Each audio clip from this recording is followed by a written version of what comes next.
કેમ છો મિત્રો? મજામાં? ચલો આજે પાછા એક નાનકડી વાર્તા કરી દઉં.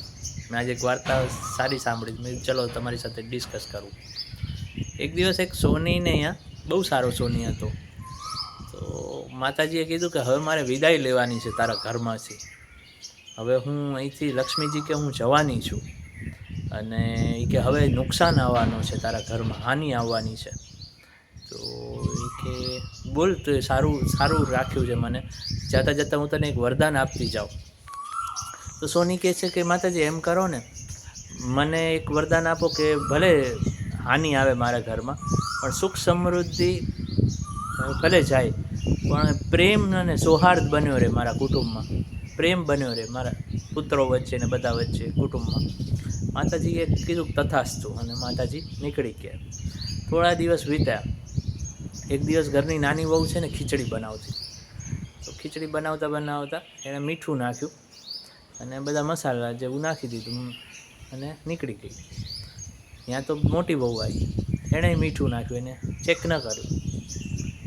પછી એના સાસુ આવ્યા, એમણે પણ તરત મીઠું નાખી દીધું, એમણે ચેક ન કર્યું અને એ વયા ગયા.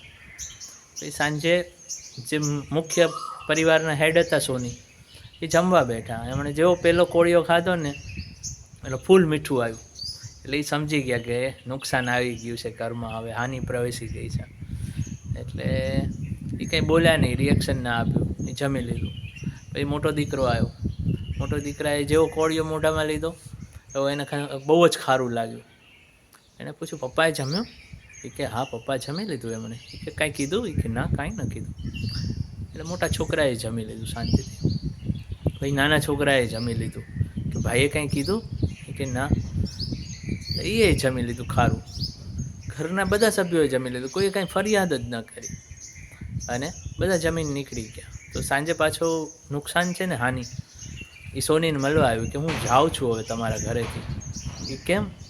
એ કે એટલો પ્રેમ ભાવ છે, સૌહાર્દ છે ને, એ કે અહીંયા હું બહુ ટકી ન શકું. એ કે એટલે જીવનનું આવું છે, ખરાબ પરિસ્થિતિઓ આવે, દુઃખ આવે, ત્યારે કુટુંબનો પ્રેમ જાળવી રાખજો તમારા વચ્ચે, તમારી સાથે રહેતા પાત્રો સાથે.